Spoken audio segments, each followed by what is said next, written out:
Now the Spirit of the Lord is the one that speaks through me. Before my mother's womb, he ordained and knew me, ransomed me, and placed his words upon my tongue. Few are chosen, rest assured that I am one, an ambassador for Christ, his beloved son, and by his word, let souls be one. So welcome everyone to this listening party. Sit back and let your souls be hearty. Celebrate with me the gift that God has imparted. And what better way to get this party started than to give him the stage, because he knows where your heart is. Holy Spirit, you are welcome in this place.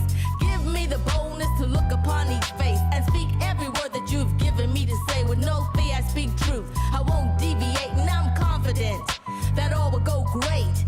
So let your presence saturate this place. I breathe in your spirit, I intake a river full of life, water in every dry place. As I flow to the notes that heaven navigates, let it bless every listener and free them today. Let the truth of your word draw souls to be saved. Let the comforter comfort hearts today, and let the light of your word show them the way. Every time I write, I tell his story as I bask in the truth of his word before me. He opens up to me and shows me his glory. He gives me the strength to keep on soaring, and when I open up my mouth, for him I'm roaring, and the Spirit of the Lord goes before me. To the captive set free, that's reassuring.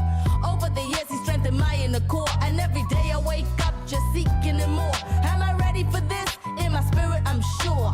I am in Christ and my Father I adore. He redeemed me from destruction, I am his ambassador. As the world turns and open up the door, I step in with purpose to win souls for the Lord. Every time I write, I tell a story as I bask in the truth of his word before me. Every time I write, I tell a story as I bask in the truth of his word before me. Every time I write, I tell a story as I bask in the truth of his word before me. Every time I write, I tell a story as I bask in the truth of his word before me. Every time I write, I tell the story as I bask in the truth of his word before me.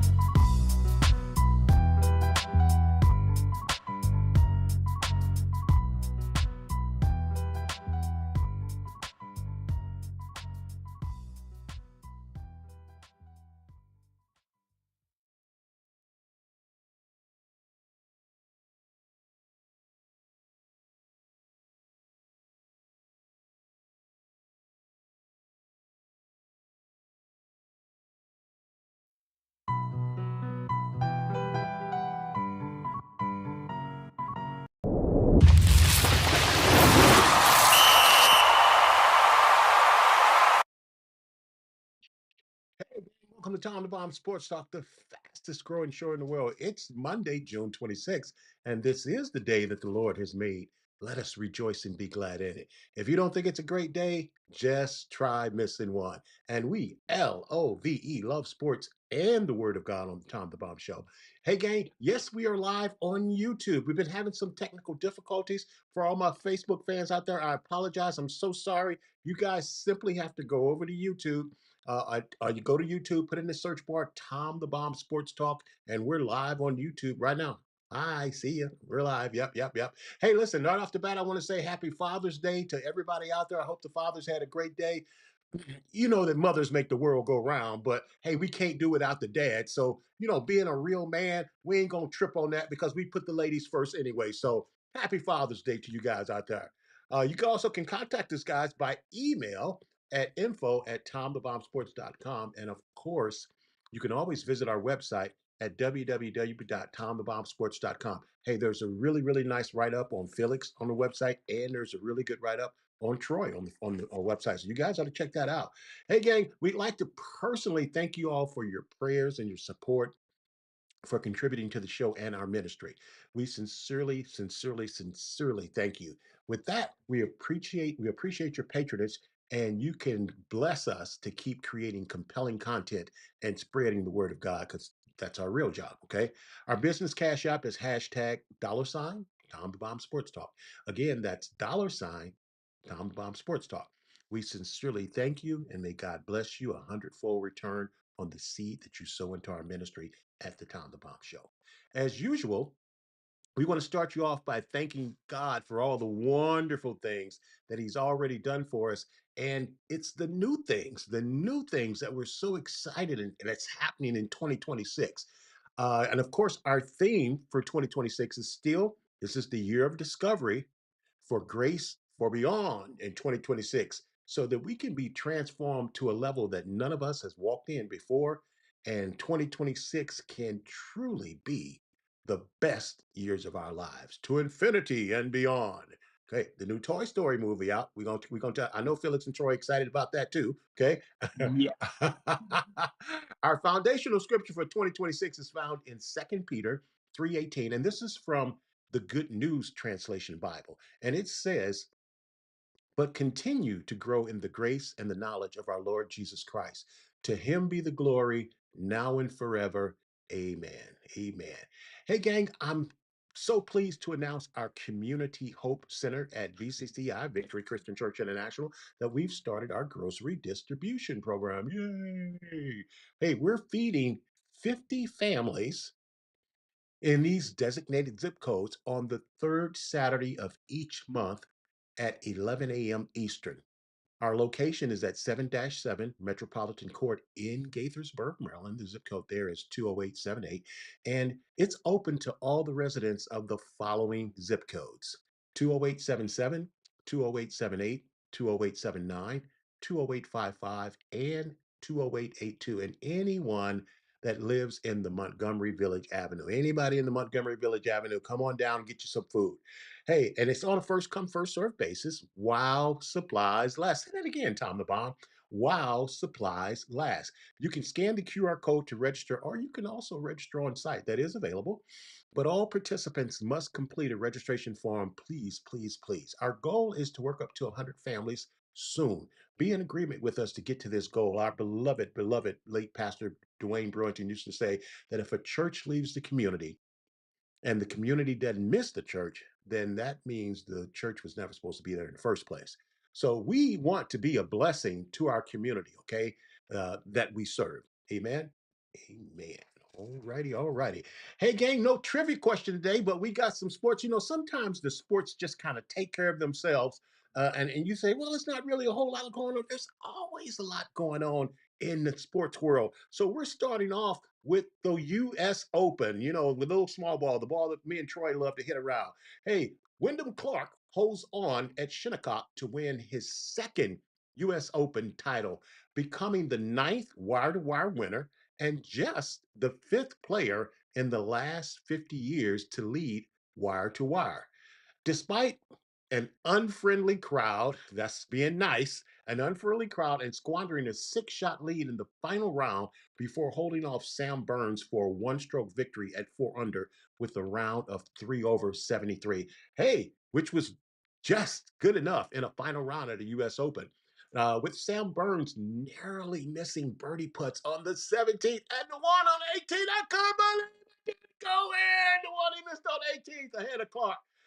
After dodging those bullets, Wyndham Clark gutted up and he drained an uphill snake on the 16th hole to regain control of the tournament. Now, like I mentioned earlier, Clark won again, despite many of the fans in New York obviously rooting for anyone but him to come out on the top. Now, you just normally don't see this in golf unless it's a Ryder Cup. You throw all the rules out the book with a Ryder Cup, right, Troy? But you normally just don't see this in a regular golf tournament. And multiple fans were ejected from the course for heckling Wyndham Clark. And you just don't see this in a golf tournament, especially a major. And the ones that didn't get kicked out, the others cheered when his tee shot went into a bunker on the seventh hole. Clark said, man, they definitely didn't want me to win. Okay. It's pretty rare, like I said, in an open championship or a major to have fans kind of boo against your shots or cheer when you hit bad shots. I mean, that was tough, but sometimes being the underdog is nice. Clark played in the final round with fan favorite Scotty Scheffler, who was trying to complete his career Grand Slam, and the fans serenaded the world number one golfer with happy birthday on Scheffler's 30th birthday. It was Scheffler's 30th birthday. So, they was really rooting for Scheffler. Clark said, I get it. They're rooting for Scotty. He's the best player in the world and he'll get it. But today is my day. Scotty Scheffler just couldn't get anything going, Troy, on the greens, finishing at 1 over 71 on Sunday. Wyndham Clark captured his first U.S. Open title at the Los Angeles Country Club in 2023. Clark has played in 6 U.S. Opens, and he's now won 2. Only John McDermott, 4 starts. Now he's famous from the movie The Greatest Game Ever Played, Lori, with Francis Ouimet. Okay, and Walter Hagen and Ernie Els both won 2 U.S. Opens in 5 starts. Are the only players to accomplish that feat in fewer attempts than Wyndham Clark.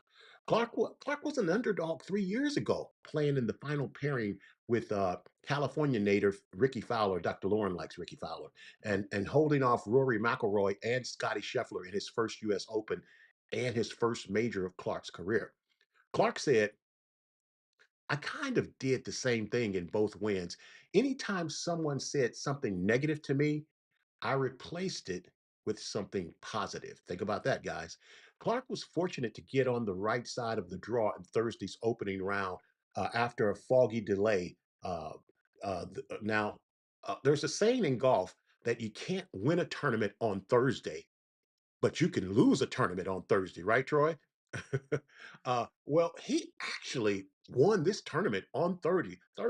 Like I said, after a foggy delay, it left the notorious difficult course with no wind, and soft greens allowed Clark to be able to throw darts at a U.S. Open. Soft greens at a U.S. Open. That's unheard of. That's the kind of conditions allow that kind of a condition allowed Clark to post a 6 under 64, and he followed that up with a 69 to build a 7 under par 203, was the lowest ever at Shinnecock Hills. That's how soft it was. That was just that was just too big of a lead at a tough course like this one.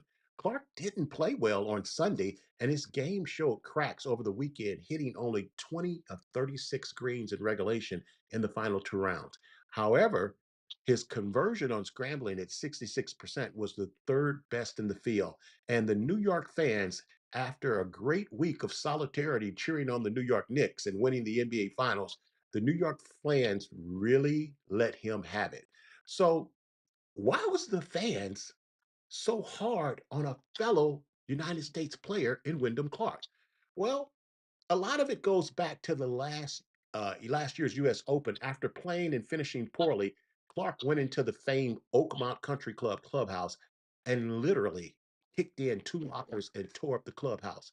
He was banned from the property, and he handled it very poorly before finally agreeing to paying for the damages. Uh, they went, so he basically had to pay for the damages. Who's on all that moving around? Uh, uh, y'all got to be quiet. he, he he had to make a huge donation to charity, and he had to go to anger management classes, and then he had to publicly apologize for the incident. And the incident just seems to be following him because he's had temper tantrums at other tournaments after poor play. Golf Digest wrote this. This is what Golf Digest says. Wyndham Clark has become one of the harder players in the game to root for. Arguably, no PGA Tour player in good standing draws as much bad feeling. Last week, Felix, at the RBC Canadian Open in Toronto, Felix, Clark wore a Team USA hockey sweater doing a round, rubbing it in the face that the US beat Canada in their own game. The hecklers at Canada, they started chanting, "We hate you, Clark." Clark leaves with the hate and a check for $4.5 million. Now, poor Sam Burns, who near missed on 18, missing a playoff by 1 stroke, will just have to console himself with a second place check of $2.4 million for finishing second. Poor Sam. Right, right. Come on, guys. Say it with me. Say it with Poor me. guy. I wish I could take that prize Say from it him, with but me. now it's Get in your trouble. kids out playing golf. Say it with me again. Get your kids out playing golf. As a matter of fact, get your kids over to Golf Tech in Gaithersburg, Maryland, and see Troy Wood. That's what you got to do. You guys have any comments on the U.S. Open? Troy, Felix, anything? Yeah, I saw that Scotty Scheffler. I saw him struggle trying to putt towards the end of this round. Now, I knew immediately when seeing that that would be a topic of discussion on your show. It's just one of those things. And Another thing I wanted to bring up all around, I'm glad that golf does something where they require players to go through anger management. But yeah, it's something that's across all sports, and a lot of people don't think that'll happen in golf. But yeah, it's there too. Well, Felix, what's funny is that never happens in golf. Nobody goes through anger management class in golf, but sometimes you get these spoiled kind of country club guys, and when things don't go their way, they kind of throw a tantrum. They say attitude follows leadership, and I think we've been kind of getting that at the top. Troy, you got anything on that? Yeah, man, that's what does follow leadership. Now, when you playing for that type of prize money and you just a competitor, sometimes you just lose control. So I'm not making excuses for him, but it's a different game up there, man. But one thing I say about this tournament, this was good for the avid golfer to watch, but boring for the non-avid golfer to watch. This is very similar, with only three guys having an under par score through 4 rounds. This is very similar to watching the Super Bowl and only seeing 10 points put up. Mhm. Yeah. So, it wasn't really. I mean, it was good to see them crumble, but again, it was a hard watch if you're not really into it. Well, that's typically what they do at the U.S. Open. The U.S. Open, they don't like people shooting really, really low scores at the U.S. Open. That's why they kind of trick the golf course up and make it tough. And Shinnecock Hills is one of the toughest U.S. Venues that they play on the PGA Tour. So when the weather and the green when the rain came in and the greens got soft, that literally allowed him to shoot a 64 6 under on the first day. And that was just too big of a lead because after that, the course progressively got more harder and more harder and more harder. And that 6 shot lead was just too big. He almost blew it. He almost gave it up. But, you give a professional, a 6 shot lead, you know, it's kind of hard to catch him on a really, really tough track. So that's pretty much what we were seeing there, Troy. Hey, listen, we're going to take a commercial break and we're going to be right when we coming back. We're going to be talking about the 2026 NBA draft because the draft is coming up tomorrow. I'm excited to talk about this, but let's take a break and we'll be right back. Window Nation is on the Morgan's home turf to huddle up about replacing their drafty old windows. This free estimate is showing how easy it is to tackle the problem. We can get any of these windows custom made. Yes, you can get the quality and style you really want. And at a more affordable price than they ever imagined. Now that they've sealed the deal, they'll be saving money year-round. We're really confident with Window Nation. Get your free estimate today and get 60% off all windows plus no interest or payments for 24 months at getwindownation.com.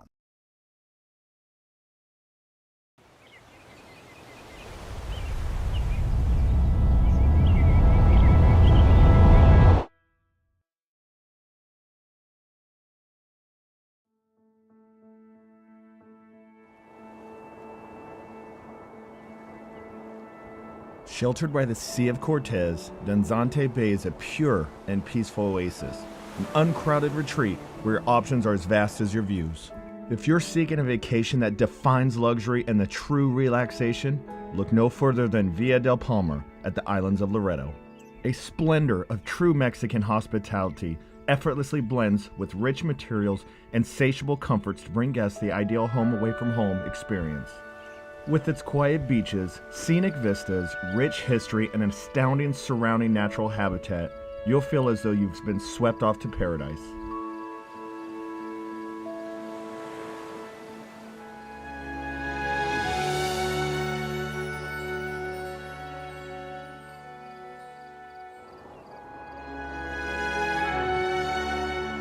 Not to be outdone, Reese Jones has crafted TPC Danzante Bay, a brilliant, multi-themed 18-hole golf course that runs over and through valleys, arroyos, dunes, and foothills. From every angle, striking images of the islands of Loreto and the surrounding mountain range take your breath away, while the challenging yet rewarding Baja golf course beckons you to return for more.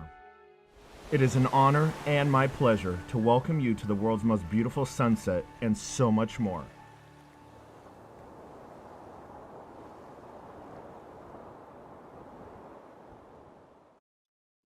And we're back on the Felix and Troy show. Wait a minute. That's not right. Hey, the 2026 NBA draft is upon us starting tomorrow, June 23rd to the 24th. And the first round of 30 picks will take place on Tuesday, June 23rd. Now, the Washington Wizards, Felix team, holds the #1 overall pick, and the Utah Jazz pick #2, followed by the Memphis Grizzlies at #3 and the Chicago Bulls at #4 on ABC ESPN at 8 p.m. Eastern. Now, the intrigue has already started at the very, very top, where out of nowhere, the absolute no-brainer of taking AJ DeBonsa with the overall #1 pick, the I'll find a way to muck up Washington Wizards now seem to be leaning towards Kansas star Darren Peterson. Okay. It was Peterson, sir. Okay. The so called experts are now saying that Darren Peterson is the most talented player in this upcoming NBA draft. So, here are the latest draft projections from Intel from around the NBA, shedding light on how things might go down.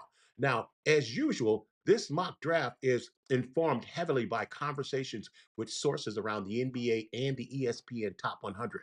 Now, when all is said and done, the experts, even the brain dead Washington Wizards organization, will take at #1 AJ DeBonsa, small forward freshman out of BYU. With the margins being razor thin, DeBonsa and Peterson, DeBonsa's downhill scoring and elite physical gifts contrast Peters' remarkable three-point shooting and his perimeter shot creation. It's close enough that it could fit in the factor in the Wizards as they build out their roster. Now, DeBonsa gives Washington a scorer who puts immense pressure on the paint, an element currently missing from its roster. On the other hand, it's been argued that his presence would impact the development path for the Wizards group of younger wings, including Keyshawn George and Trey Johnson. Now, Peterson's shooting ability would be a major boom to the Wizards' spacing and their creation on offense. Peterson only visited the Washington Wizards. What does that mean? Also, Trey Young has just re-signed a huge contract. So resigning, or not, plays a part in the Wizards' upcoming decisions. Felix, let's start with your team with the Wizards. What's your take on this, Felix? Right. And I brought this up earlier on. I said the Wizards actually have several different options for very high end 3-point shooters in this year's draft.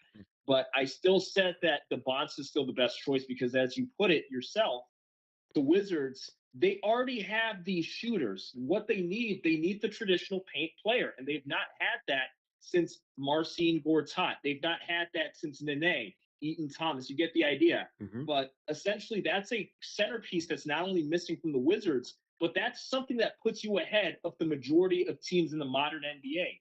Any team can have a shooter or a series of different moderately good shooters. But an X factor is having that paint player, and AJ DeBonsta, he's not just a paint player, but he has variety to him that will greatly improve what the Wizards have on their roster. So again, despite what I'm hearing, and I'm not the first, and they're not the first people to say that the Wizards could go after shooter. Even I said maybe the Wizards could consider that. Mhm. But the Bonsta still remains the best pick for the reason you yourself put. He adds that paint presence that it isn't there for the Wizards, and I'll add, it's not there for other NBA teams in the modern era. Troy, that's why he's the second best side man in the business. Troy, what's your take on that? Well, he made some great points. The main thing I'm looking at is what you said earlier with Trey Young getting that extension for 4 years. He turned down his player option to then get a more solidified deal that gives him time. And I think 4-year deal at that position, you got to take AJ at the #1 spot. I was watching NBA Today, and they were saying how they think the projection in regards to like a comparison to AJ would be Tracy McGrady. And I was looking at it, and I was just thinking to myself, well, he got the size for it. He can shoot from the mid range, and he can get to the paint. If he continues to work on his 3-point jumper, which will develop over time more often than not, I believe that this will help persuade Anthony Davis to, possibly stay. One thing T-Mac said when he played for the Orlando Magic before he became a Rocket was if he got the opportunity to play with Shaq, he would have 3 rings. So, I'm looking at it as Anthony Davis ain't Shaq, but in regards to when he's healthy, what he can provide, that just gives Washington the element that they really haven't had, really in my remembrance. Like, yeah, you had Gilbert Arenas and Antoine Jameson, but I don't really look at them as like, like a Shaq and Kobe type, comparison. So when you can get a small forward that's, as talented as he is at the number one spot, you can't pass him up. Yep, I agree. I agree with both of you guys. Hey, at number two, the Utah Jazz take Darren Peterson, freshman point guard. And I'm going to be saying this a lot. These guys are all freshmen. Freshman point guard, shooting guard out of Kansas University. Peterson chose only to visit the Washington Wizards, spending time with the Wizards brass in DC and LA, conducting multiple workouts and establishing his presence to hear his name called first. If and when the Wizards pass on Peterson, the no-brainer expectation is that the Jazz will comfortably select him, even though they have openly said that they like Cameron Boozer. And that's the exact reason the Jazz isn't taking Cameron Boozer, because they have openly said it. Now, sources say that Peterson's medicals haven't raised major concerns with teams, clearing the way for him to be a top 2 pick. Many NBA experts say he's the most talented player in the 2026 class, as a major offensive talent with the potential to be one of the league's best scorers. He immediately makes the Jazz a better team. Troy, what's your take on Peterson at number 2 to the Jazz? Yeah, immediately. What's great is that they already got a lot of young talent that they got in the past few drafts. So now you add on a guy, like you said, is a really, really good shooter, not just off the catch, but off the dribble, considering his guard ability. It gives them an added aspect that you need in today's NBA. The trend is, of course, everybody wants a big that can rebound and stretch the floor. But ultimately, when you got solidified ball handler that can create space, that can get to the room, and that can stretch the floor and pass when need be, that gives you an added element of, okay, we have to, game plan against that. So I think him definitely, going to the Jazz at 2 is a no-brainer, if AJ gets picked number 1, which I think he will. Felix, what's your thoughts? 100% on that one. 100%. That's why he's the best side man in the business. Okay. This is the business that we have chosen.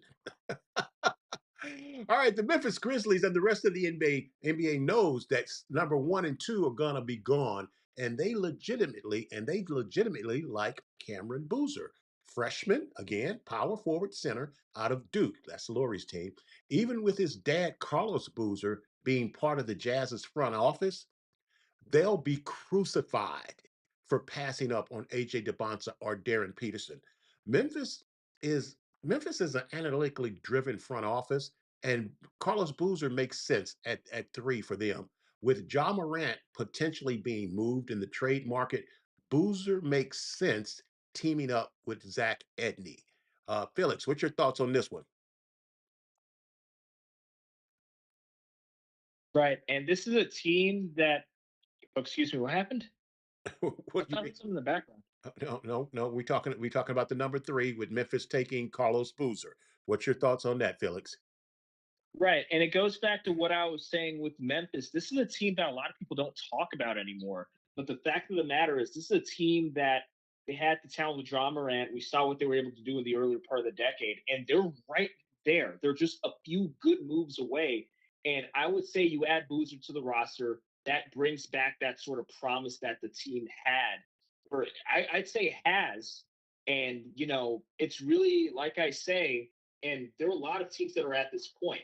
It's really just a matter of whether or not this draft pick pans out. They make the right moves during the course of the season, trade deadline, X, Y, and Z. And that really could be the difference from them being a middling team as they are right now and being actually one of those deep playoff contenders. Now, the dynamics are a little different out west, but still, this is a team that can make a sharp improvement if they make the right moves. Troy, I think Memphis is trying to shed the image and attitude of a Ja Morant, and they want to replace it with a guy from Duke like Cameron Boozer. What's your thoughts, Troy? Man, why not combine both?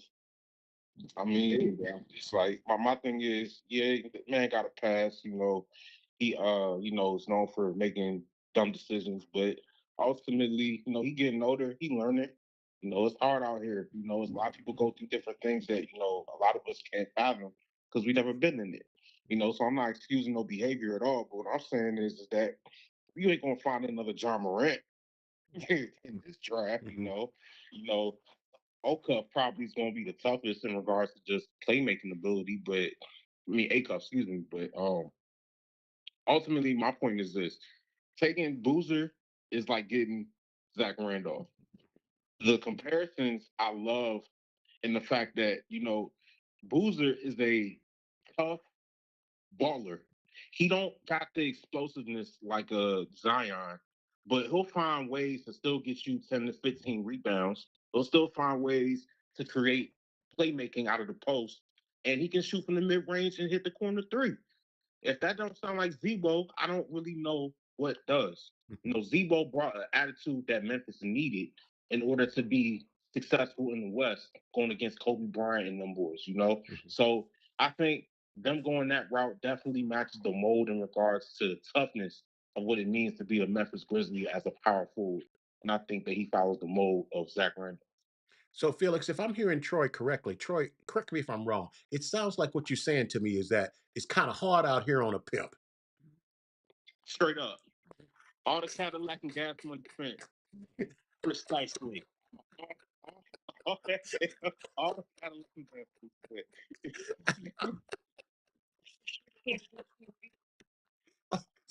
Okay, so it's hard out here on a pimp. Okay, all right. The Chicago Bulls take Caleb Wilson, freshman forward center out of North Carolina. Out of North Carolina, they took only pre-draft visits with the Bulls, conducting a solo workout last week and spending time with the Bulls brass and their new coach Tiago Splitter. Uh, this should be a no-brainer pick for the Bulls. What's your thoughts, Troy? Yeah, man, no brainer. You know, um, but no. In all seriousness, though, I really feel like with Caleb, he's the next best available, and you can't pass up a 6'10" forward that can stretch the floor, get rebounds, and it's very like high IQ in regards to playing 4 out, 1 in, setting screens. Like Felix talks about how he wants to see more backdoor opportunities, more like just old school basketball. He gives you the opportunity to not only play stretch but also system that fits well within Chicago. Felix, what's your take on Caleb? 100% agree. And it goes back to what Troy put it perfectly.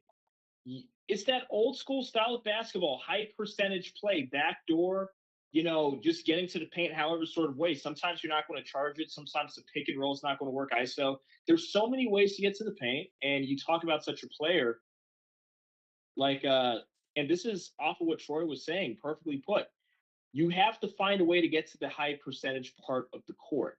And I feel like NBA teams, modern NBA teams, they kind of just give up on that. They say, okay, if I can't get here easily, I'm just going to look for whoever's open at the perimeter. So I think I want to see more players like him, more players that fit that paint role drafted. And I think it's not just going to benefit the NBA in terms of the teams, but the quality of the game.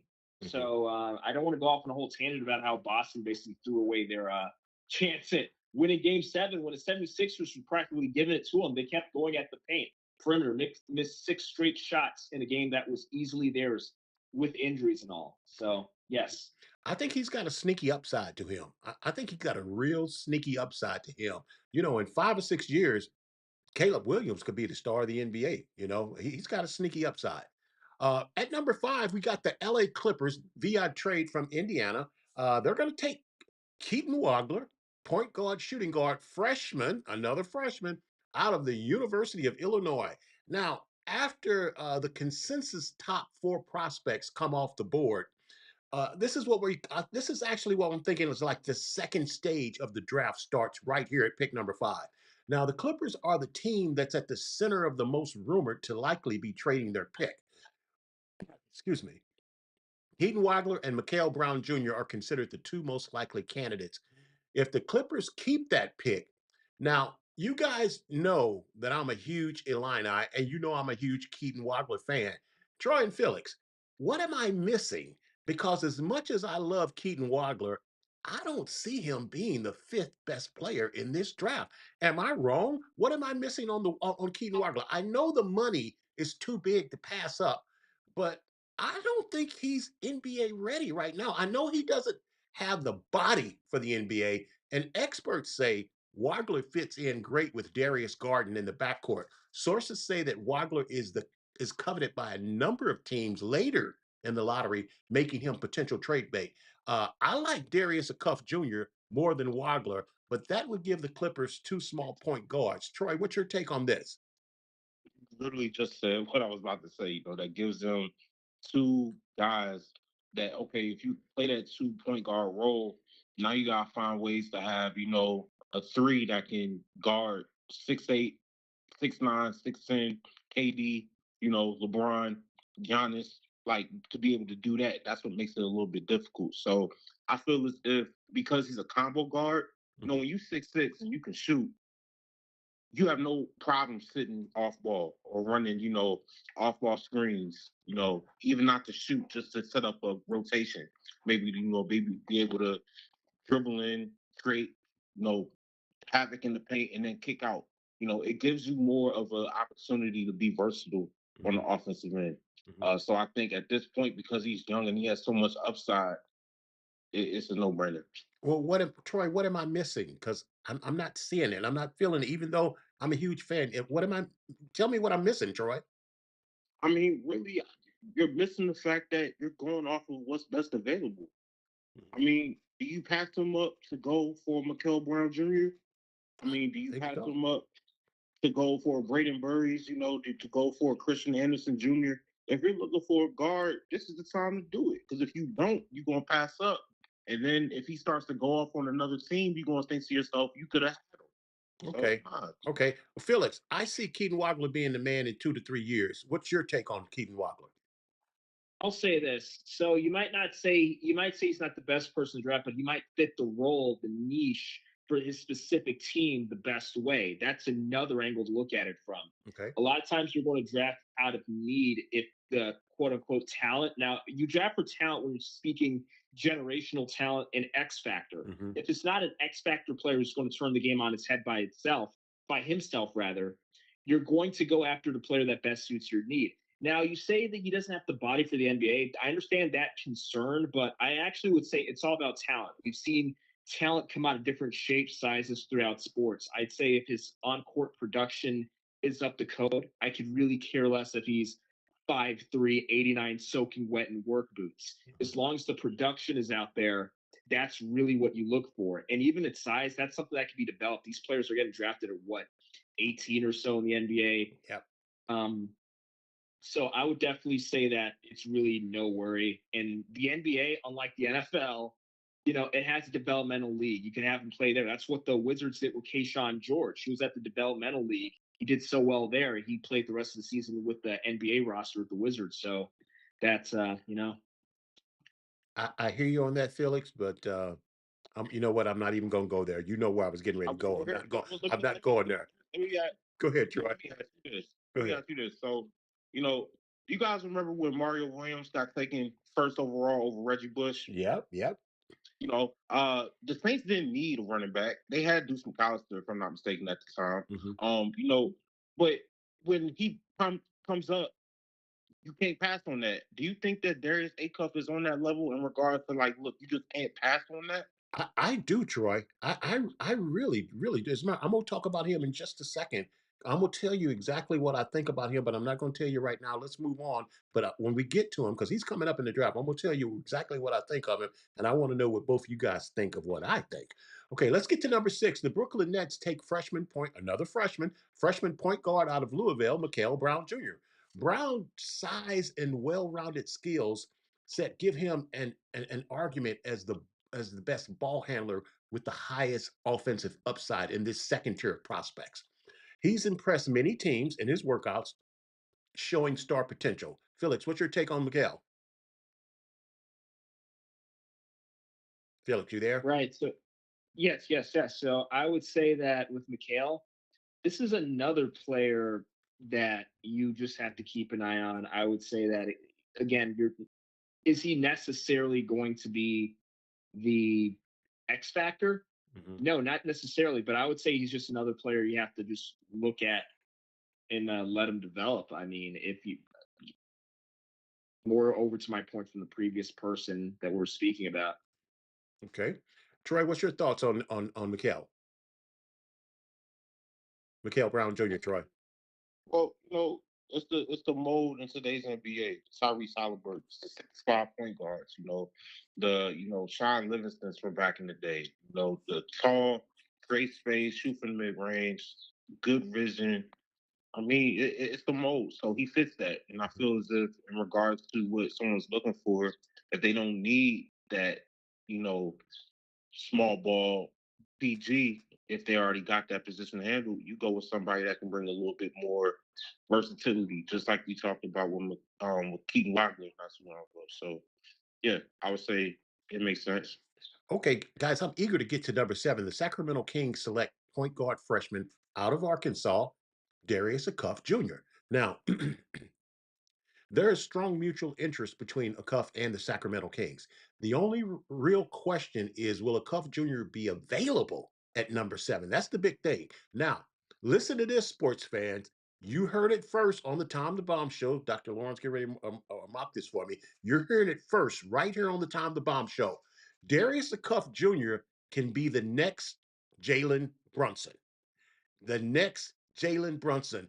Big shoes indeed, but he's got the talent, he's got the heart, and he's got that same chip on his shoulder to be driven by a second-tier selection. So, Troy, what do you think of Darius Acuff Jr. and what I think of it? What possibly being the next Jalen Brunson? What's your thoughts on that, Troy? I agree. Especially after what Jalen, shown that he could do in regards to not just getting to the rim, but shooting, especially with Wembanyama closing out and still hitting it. I'm looking at it as he's an offensive juggernaut. Um, you know, what comes with it is, a little bit of questions on defense. But I feel as if you can just put yourself in the right position and have guys around you that can make up on defensive rotations, this makes sense perfectly in regards to what the Kings need. This will be, the best guard pickup that they've made since De'Aaron Fox when he was young, right? And then going back even further than that, back when they had Mike Bibby. Mike Bibby wasn't no big point guard, but he played bigger than what his size was. And I feel as if when your 6'3" is not short. Let's make that clear. I don't care what you do in life, 6'3" is not short. It's just for the NBA in regards to like playing any other position than point guard, that's the only position you can play. So he's tough. And yeah, you can't pass on that. Felix, this guy reminds me of one of those New York point guards that he can just get to the rack and to the hole and get his shot off on anybody. What's your thoughts on Darius Acuff Jr., Felix? I find it funny we're bringing up Darius Acuff, and I remember when we're talking about. I don't want to say this in so many words, but he's a solid player, and you just look at his 3-point percentage. There's a difference between being a good shooter and saying, "Hey, this person's showing signs of being an elite."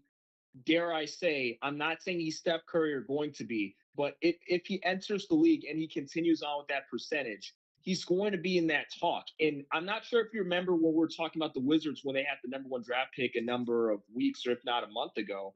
I said potentially if the Wizards do not go with the Bunsta, they could go with a cup. That is how certain I am of his talent. I said even if the Wizards decide not to go with the Bonsta, which sounds insane on its face. But the fact that I said if we go for a cup, a player like him, it'll make perfect sense. So I hope I'm successfully. I hope I'm not using too many words here. I'm trying to illustrate how much confidence I have in this player and how good of a pick he is. And I'll go as far as to say I think his draft stock's a little low given the amount of talent I see in him. Right. And that's what I said, Felix. Yeah, if he's available at 7, excuse me, If he's available at 7, the Sacramento Kings are going to be pleased. And let me just remind you guys too where I get this comparison from. Jalen Brunson is not a great three-point shooter, but he is a clutch three-point shooter. And I see a lot of uh Jalen Brunson's game in Darius Cuff, because the way Jalen gets to the hole, doesn't get his shot blocked as a smaller guy. I see that in a Cuff's game every time I see him play.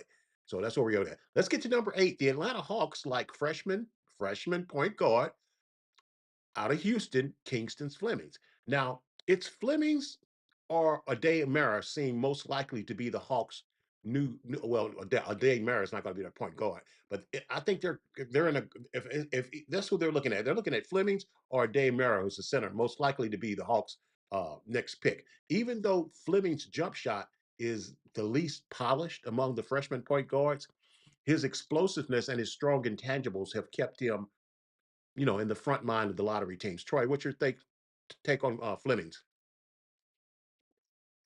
Yeah, I mean it makes sense for what they need, especially with them going to get Minga. I think now it's just getting guard play and building around the fortress that you built in the past few drafts. So yeah, it makes sense to me. Felix, how do you like Kingston's Flemings? Right. I would say with Flemings, this is another player with elite skill. So is look at his three-pointer percentage. Again, you're talking about a guy who shoots three-pointers beyond the arc at 48%, almost 50%. And you already know that the average shooting percentage in the NBA overall, it's usually somewhere under 50, right? Well, not somewhere under under 50. 50. As a matter of fact, it's like Well 40. 50, exactly. It's like 40. His almost at 50. Thank you. Almost at 50 beyond the arc alone. The hardest place on the court to shoot from that's on your side that's on your offensive side. You're saying he's almost at 50. That's near automatic. Again, you're talking about elite shooting talent here. These are monster numbers. Yeah, Felix, in the NBA, if you're around 40 or 41%, they want you to shoot every time. If you're making if you're making 40 or 41%, they want you to shoot it every time it touches your hands. So anything above 45 makes you elite. How much more so if you have a near 50-50 shot at the arc? How does that sound? Yeah, he's streaky though. He's streaky, but he makes his threes. I like that. You're right. You're right. Let's get to number 9. The Dallas Mavericks at the 9 spot had been eyeing small forward, power forward freshman out of Tennessee, Nate Ament. But with the new hire of the national champion coach Dusty May, and we're going to talk about this a little later, taking over for Jason Kidd and announcing they plan on keeping Kyrie Irving and building around rookie sensation and franchise player Cooper Flag, now puts Yaxel Lindenborg, ex-Michigan star, to maybe join his coach in Dallas. What do you think about that, Troy?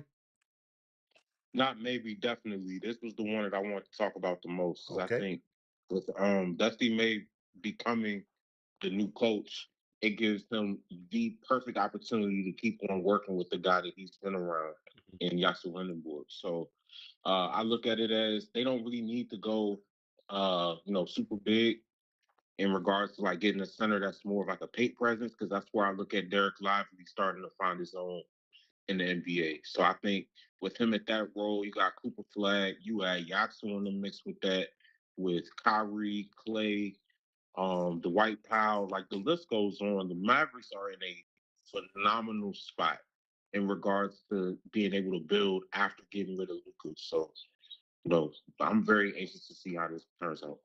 Felix, what's your take on the Mavericks at number 9?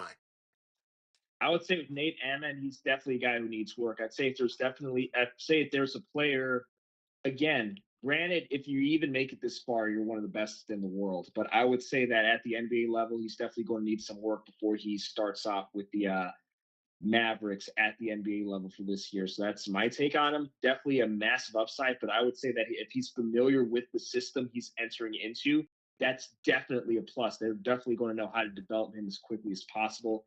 But again, he's not someone you expect to become a household name in the first season. Okay, we got 2 more to go. Let's kind of get through these quickly, guys. At number 10, the Milwaukee Bucks is hard to nail down with the likelihood of Giannis being traded. At number 10, it currently looks like shooting guard freshman out of Arizona, Brayton Berries. the Bucks are certainly headed for a retool with multiple first-round selections on draft night. Troy, what do you think the Bucks are going to do?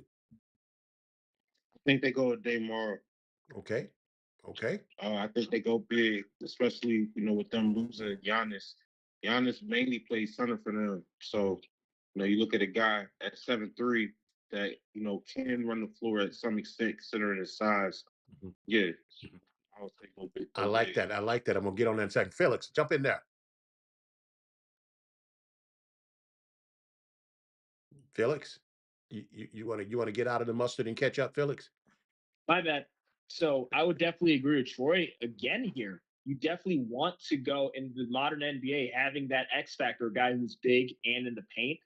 Mm. That's an X factor most teams don't have. That sets you apart from the competition by having that factor on the court. So I would also, again, it's great to have a shooter. And I'd say that, okay, you're at a point in the NBA where you need to have one. But I would say that what's going to set you apart, I would say if I can get a good big player, a good big, I'm going to go with the big. Then I can get a shooter. Again, that's not too hard to find in the modern NBA. So I'm definitely going to side with that. Okay, guys, we get to my bonus pick because I got multiple NBA teams, but I only have one girl. Okay, my Golden State Warriors need to help in the middle, so look for the Warriors to select junior center out of Michigan, Ade Mara. With his size and his offensive skill, it creates a unique profile, and every team in the West have to take the Wemby effect into account. If you're in the West, you got to have a 7-2 or 7-3 or bigger in the lane now. He's also a playmaker at center, which fits well into Steve Kerr's ball movement centric offense. So Mara's teammate, Yaxel Lindenborg and Braden Berries, they all fall into the plans of the Warriors as they take one last run in Stephen Curry's last few years. The Warriors could look to trade back also, Felix, to get more depth at the end of their bench. Troy, what's your take on the Warriors going for a Daymara or the other guy from Michigan? What's your take on that, Troy? With a Daymar, I think a Daymar is gonna go. Before that, so I I think agree. Rez Johnson is gonna be a good pickup because he's still a big body that can stretch the floor and run the floor. More importantly, on how like they want to run that up pace, style of play. So I look at it as get another guy that's part of a championship culture in Michigan. You bring him in, you get him around other guys Mhm. that's on the team. He's gonna want to get better instantly when he takes up the Steph Curry. So I think that makes perfect sense. Felix, I think everybody's in the dress has got to address the Wimby factor. What's your take on this pick, Felix? I would actually say that makes sense, but I'm not. Again, I really don't go after a player for the purpose of size. I would have to say I also need to see some other factors in there. Now, it does make sense if I'm in the West. Ideally, I'd like somebody who can counter Wemby in the paint. Like, okay, I like the idea of saying, okay, this is a person that Wemby can't shoot over. This is a person that Wemby can't block without leaving his feet or, crouching for that matter. But I would say that I would need a little more than just that. Now, it makes perfect sense. It's practical. And I get the thing with Wemby is he's already talented, then putting that sort of height on him. That's a nightmare if you're an opponent. But I would say that I would definitely need to see more than just the height from him. But Okay. All right, guys, let's move on. Okay, I'm calling it Jaylen Brown to the Bucks for Giannis. I'm calling that trade right now.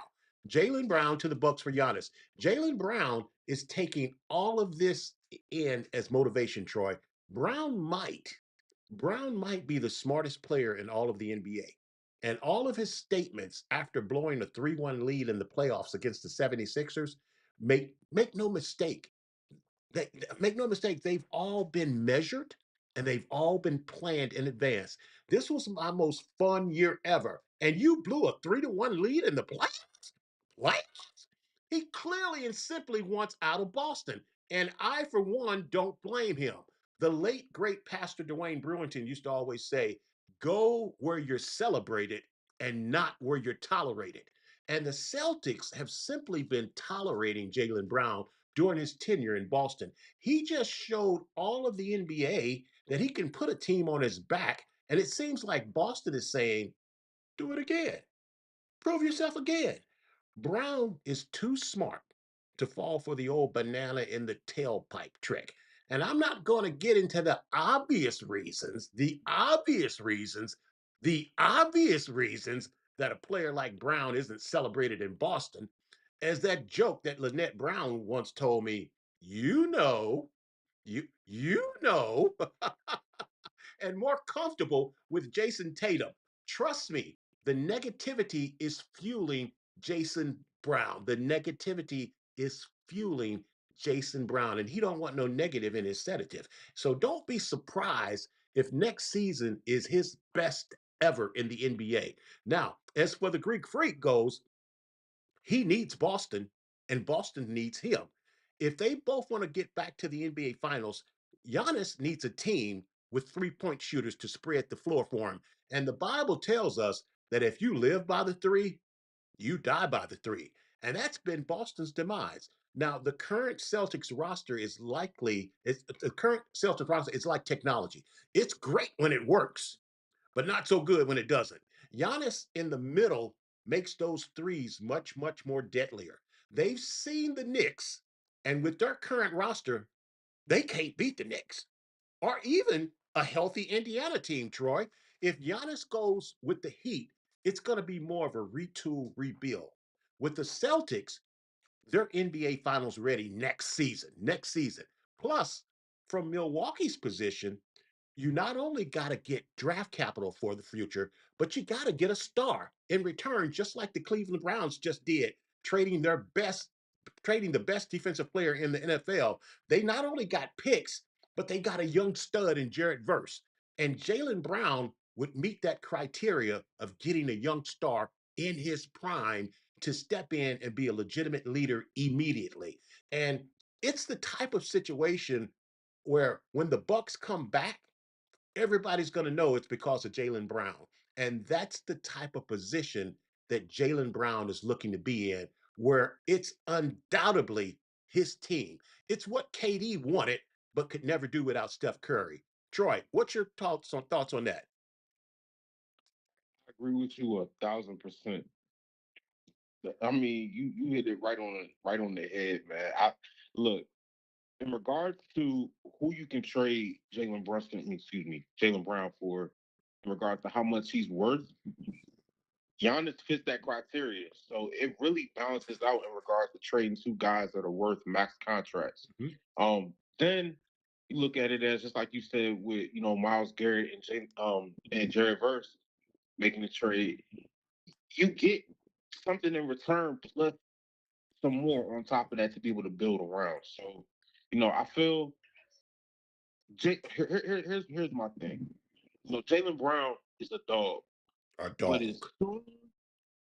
as soon as Jason Tatum goes down, it becomes harder for him to be the same beast that he is with him on the court. And I'll say when he won Finals MVP, he did ball out that whole series. There ain't no disrespect toward him, but I look at it as Jason Tatum, the real MVP of that team. And when he's healthy, you put him with Giannis. Good. I mean, like you said, Giannis is going to be in a position to where if I dare you to double team me, I dare you to send somebody to help on my drive. I'm going to kick it out to somebody and they're going to hit the three. It don't matter who it is. That's what they do. So, that puts Giannis in triple double category in regards to what he has potential to do in that system. That's a mean trade. Yep. Felix, people think because I don't watch the NBA until after the All-Star game that I don't know basketball. What's your take on this, Felix? What part of it? All of it. What's your take on the Jaylen Brown? Well, I'm already calling it that Jaylen Brown is going to be traded to Milwaukee for Giannis, and it's going to help out both of them and the reason. So, what's your thoughts on that? What you got any thoughts on it, Felix? 100%. Whoa, I agree 100% on that one. I thought that was just going to be accepted automatically as truth there because you're talking about two teams, right? Boston, Milwaukee, Giannis Antetokounmpo, he is a solid player. You're talking about one of the best players out of this generation right now.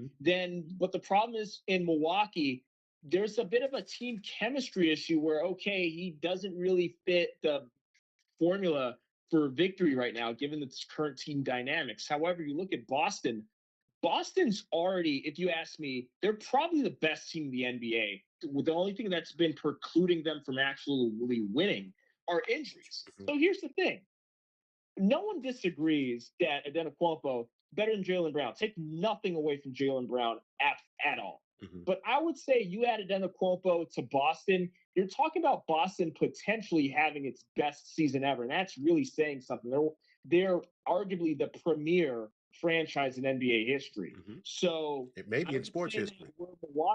I would say where Milwaukee benefits, they're going to have Jaylen Brown. They're going to have another elite player, someone who better fits the team chemistry as of right now. They're not going to be championship levels. As a matter of fact, they're not right now, but they can start building towards that. They have a somewhat younger player in Jaylen Brown than compared to Antetokounmpo.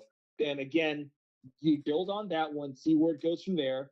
And yeah, but I would say that Boston's benefit, it's going to far surpass Milwaukee's. That goes without doubt. Yeah, like I said, I think Boston and Giannis, they need each other, and this is going to give Jaylen Brown the platform that he wants to be the man, and I think this is going to give him a platform. Let's move on to our next one. The Dallas Mavericks are now plucking Dusty May from the college ranks and will make him their new head coach, hiring him away from the University of Michigan in a stunning breaking news story. Fresh off a national championship, Dusty May heads to Dallas to lead a new era centered around Cooper Flag. Now, May replaces Jason Kidd in a controversial firing with the Dallas New Brass wanting to clean the house of anyone and everybody that had something to do with trading superstar Luka Doncic, okay? Think about it for a second. The Mavericks got nothing. They got nothing for trading Luka. Nothing. It's a fool's move. This move could cripple Michigan's basketball, who had the number 4 top recruiting class coming in. Now, once Michigan announces its new coach, the new incoming players in this class, they have 15 days to change their mind and go to another school. Dusty May is the first college head coach to be hired as an NBA head coach since John Beilein's ill-fated jump from the same Michigan Wolverines to the Cavaliers in 2019. Now, he's also the first to do it so after immediately winning a national championship title since Larry Brown did it in 1988 with the Kansas Jayhawks. The Mavericks' number 9 pick could be former Michigan player either Adamara or Yaxel Lindenberg. May has to pay Michigan a $5 million buyout, which I'm sure the Dallas Mavericks are going to cover. Felix, what's your thoughts on this move? This is the breaking news. I would say again, Dallas, this is a team that they were right at the cusp. They were Western Conference champions 2 seasons ago. Then, of course, they made that disastrous trade. Now, can they recover from this with this move? Absolutely, but it's going to take them a while to get back up there. So even with what you're saying, it's going to be a while till A, the fan base forgives them for this trade. B, it's going to be a while until we actually see them return to where they were. It's not going to be an easy fix. If they're lucky, it might take them a number of years to get back to that level. Troy, they're never going to forgive them for this trade. What's your thoughts, Troy? Ever. Forever.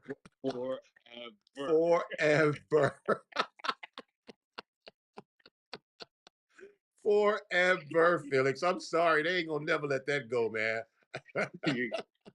That's like, hey, you remember that time you betrayed Jesus for 30 pieces of silver? they ain't never gonna, ain't you that guy that stabbed Jesus in the back for 30 pieces of silver? Ain't you that same guy that traded Luka Doncic? Felix, they ain't never gonna let that down, man. Go ahead, Troy. I'm sorry. No, that was solid. I'll tell you what, all they had to do was just knock on that man's door and got the ball back. Instead, they traded him. No. That's all they had to do. That's all they had to do. Oh man. Hold on. Hey, listen. A lot of people will name their kids after names in the Bible. Ain't nobody naming their kid Judas. Who's naming their kid Judas? Okay, Felix, are you considering that for your son's first name? No. Wow. Right. What is that? That's crazy. What is Trey? It's, Trey name never go down. I'm good, thank you. I'm sorry. Oh, my side hurting now.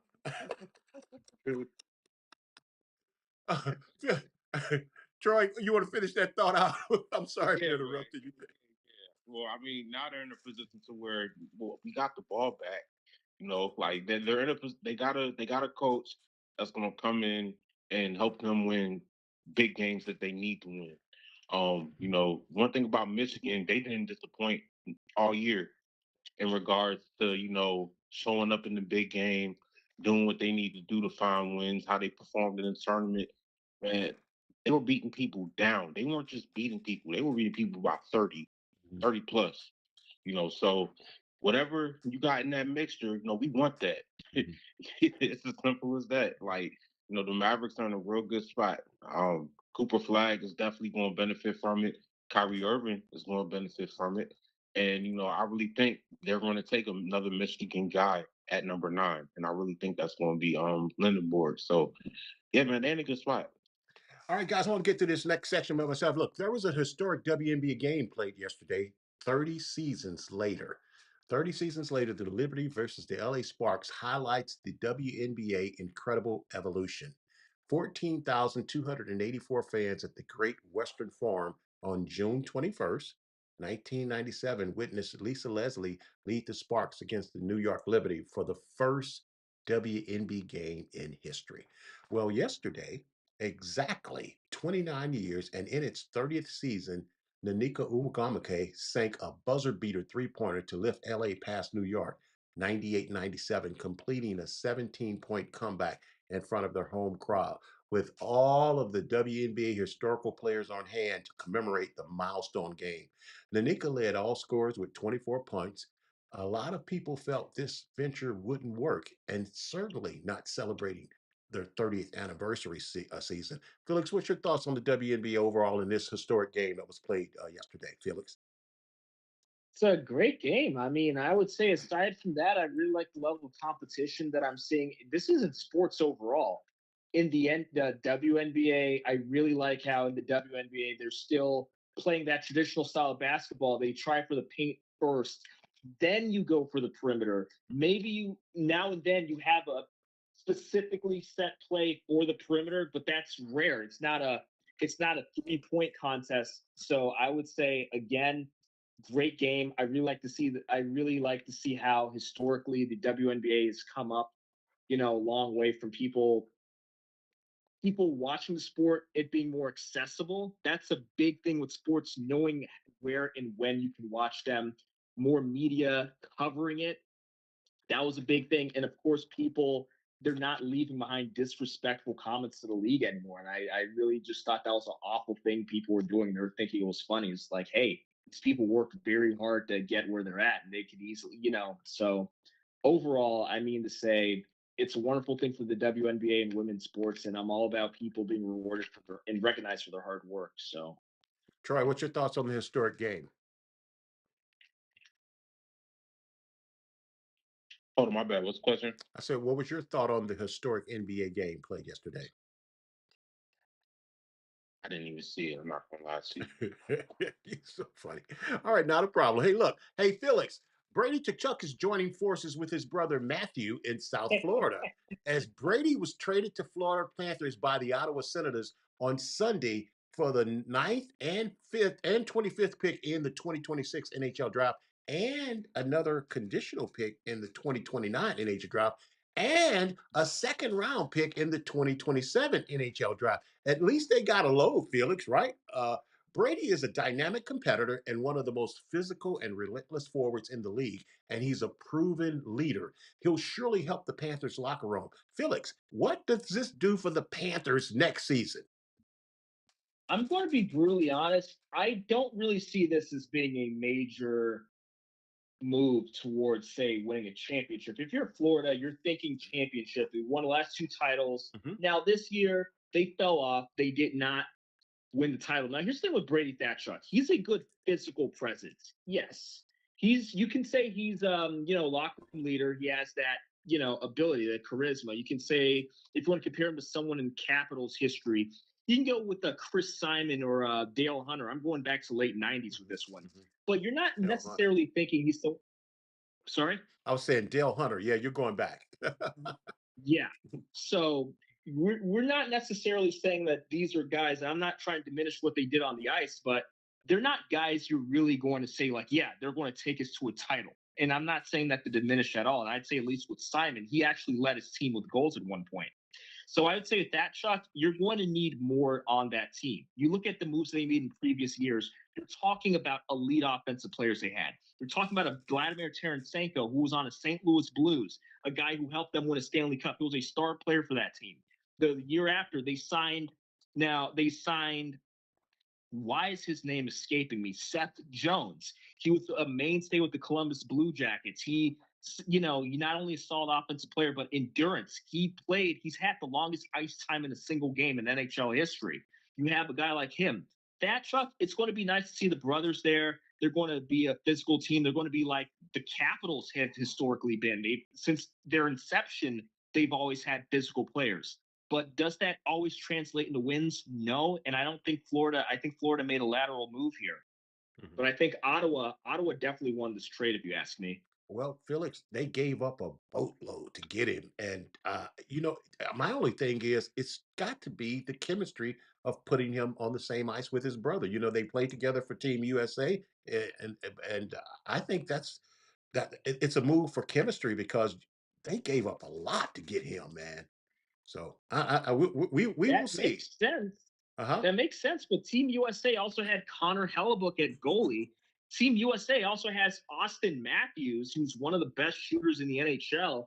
And, I'm not even going to mention Quinn Hughes and so on and so forth. So I don't think this is going to pan out for Florida. Okay, all right. That's what we wanted to know from our hockey expert. Hey, listen, let's wrap. We're wrapping it up with the U.S. men's national team has changed their entire World Cup. The U.S. men's national soccer team hasn't been in this position at a World Cup in nearly a century, uh, which is pretty much saying that it's never happened at all. I mean, this is like talking Uncle Zuba, like 101 years old. After beating Australia 2-0 on Friday, the Americans have notched back to back victories in the group with a game to spare. So not only are they certain of being in the knockout rounds, they also know where and when their round of 32nd matchup will be against a team that finishes third in its group. And it's going to be July 1st in Santa Clara, California. Now, here's my question. Does the U.S. coach, and granted, this is something that a U.S. World Cup soccer coach ain't never, ever been asked in 100 years. Just get this out. Does the U.S. coach rest his starters next Thursday against Turkey in a game that means nothing? Felix, I say, heck no. What's your thoughts, Felix? Oh, well, first off, why do you say not rest? Why are you against resting the starters? You're thinking momentum? Well, because the game means nothing. And the World Cup is a long, grueling tournament. We just watched how the Knicks came into the NBA Finals rested, and the Spurs played two back-to-back 7-game series, and they looked to be a little tired at the end. So, this is one of the questions that they're posing to Coach Troy, is that now that we're 2-0 and this third game means absolutely nothing, do we rest our starters? I say heck no. What do you say, Troy? Felix. What do you say, Felix? Go ahead, Felix. Okay, so I would say with this game, Team USA they could play their starters kind of how an NFL team does preseason. I'm sorry, somehow it always goes to football.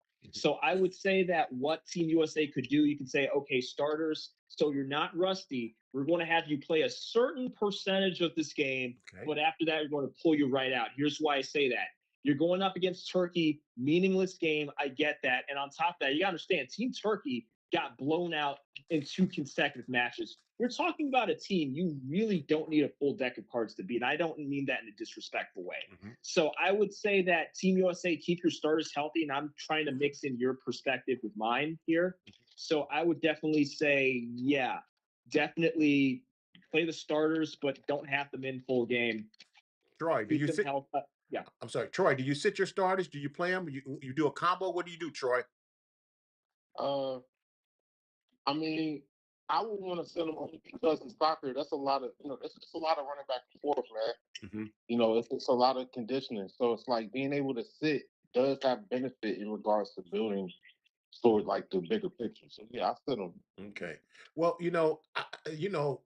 what we've seen in the first 2 games is their chemistry, their poetic, their artistic play, and to me, I don't want to kill that. I'll tell you what it kind of reminds me of. After the Knicks lost that last game against the Hawks, they start playing the best basketball that we've seen in a long. As a matter of fact, it was historic. They set NBA records. I think that's what's happening with Team USA soccer team. And I don't want I think the more that they play, I think the better they're gonna get. And that's why I think sitting these guys is a huge mistake. It's a huge mistake. And that's my and that's why I feel that way, Felix. They're onto something right now. And why do you want to shut that down? I may not play them the entire game, but you know what? If I get 2, 3, 4 goals up, then I'm pulling them. But I'm going out there with my guns blazing on Turkey, man. The U.S. has been a welcome mat in the World Cup. They need Troy. Check this out, Troy. They need to announce their presence with authority. You know what I'm saying, Troy? They need to announce their presence with authority. They need some teams to be thinking about them and to be scared, like, oh, geez, we got the U.S. team coming up. That ain't never happened, man. That in 100 years, that hasn't happened in the World Cup. And you're gonna sit your starters? That's a bad move, Felix. I think that's a bad move, man. That's just my thoughts. Just my thoughts. Hey, What happens if they take a slide tackle and get hurt? Hey Twist their man, ankle.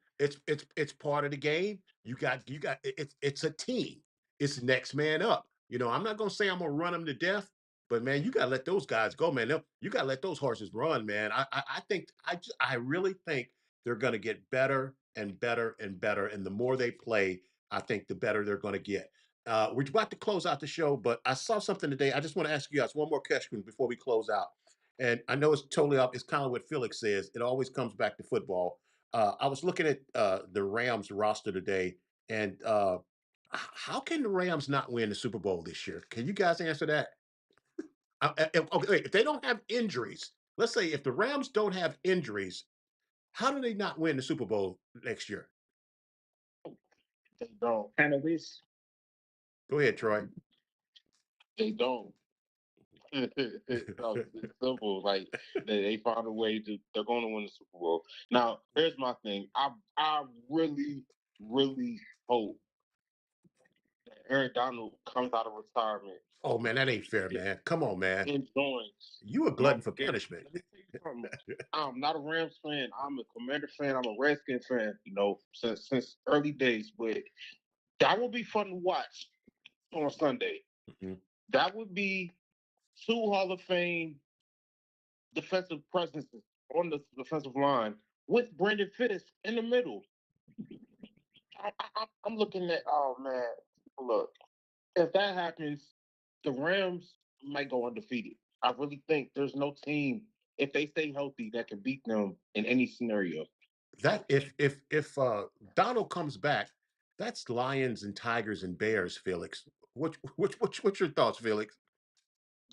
I agree 100%. There's really nothing else that has to be said. Solid front seven plus an offense that runs in all cylinders. Again, if your front seven is a doomsday front seven as such, that's kind of the building blocks of defense. I always say that. then on top of that, your offense is multifaceted. There's no way you can take advantage like, oh, the running game's not so good, we'll take advantage of that, or the passing game's not so good. They're nigh unstoppable. I would just say that. So and you know what, guys? Yeah, 3 months. You know what? I'm sorry for cutting you off, Phil. We didn't even talk about the 2 all-pro cornerbacks they got from Kansas City to match up with those receivers for the Seattle Seahawks. We haven't even talked about those all-pro cornerbacks. Man, that's Lions and Tigers and Bears. Oh my. And my and my Niners right there in that direction. Not to mention the Super Bowl champs. Yeah. Okay. There we go. I just want to take a hey gang, that's our show for today. Our Grace Devotionals have moved to Saturday night at 8 p.m. Eastern. As usual, Felix and Troy, you guys were spot on. You guys were excellent, like you always are. Listen, don't forget to like and subscribe us on YouTube. Hit that like bell, please. If you're enjoying the content, okay, and you'd like to bless our ministry, you can sow into the Tom the Bomb Sports Talk by cash apping us at $Tom the Bomb Sports Talk. Again, that's $Tom the Bomb Sports Talk. And don't forget to check out our website at www.tomthebombsports.com. You can also email us at info@tomthebombsports.com. Hey gang, for a dynamic, and I mean a dynamic, in-depth sports analysis and highlights for sports in the DMV, he knows hockey too. More, check out the Washington Sports Den on Saturdays on WBGR with my main man, Mr. Felix Bassey. His future's so bright, he got to wear shades at night. Man, time flies when you're having fun. We're out of time here, but we sure do thank you for spending your time with us. Listen, we don't take that for granted. Listen, may the gates of heaven open and pour out an abundance of blessings down on you that there just won't be room enough. There just won't be room enough to contain it. As you live off the overflow, drink off the saucer, and step boldly into the realm of grace.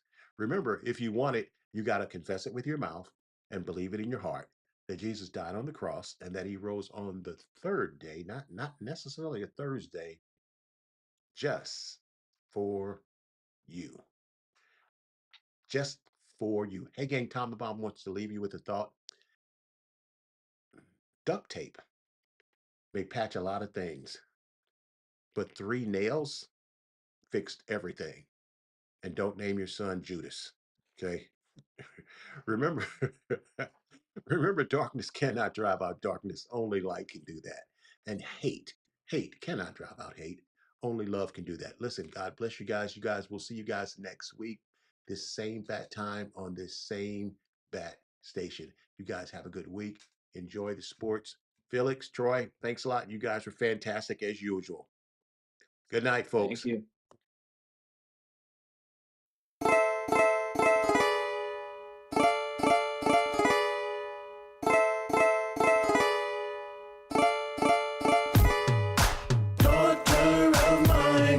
This is your time, and you gon' shine, and you gon' shine. Daughter of mine, this is your time, and you gon' shine, and you gon' shine. Well, I'm coming out with a word in my mouth, filled with excitement to say what it's all about. For a long time, I've held this water in, let the floodgates open, let the miracles begin. I've prayed, and I've gone back 7 times, look again, cause the miracles are mine, stir the water. I'm about to step in like the pool of Bethesda, let the healing begin. Daughter of mine, this is your time, and you gon' shine, and you gon' shine.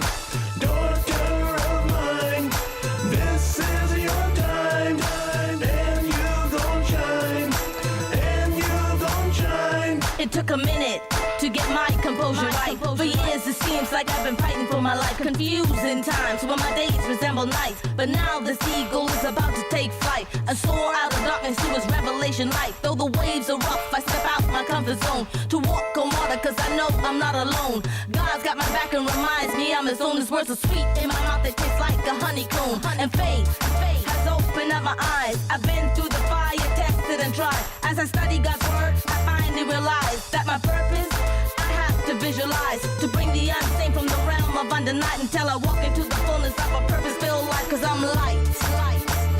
Yes, I am light, and I shine bright. I am an investment of the Lord Jesus Christ. Not only am I light, I am salt. When I enter in, I add flavor to it all. I bring truth, there's no dispute.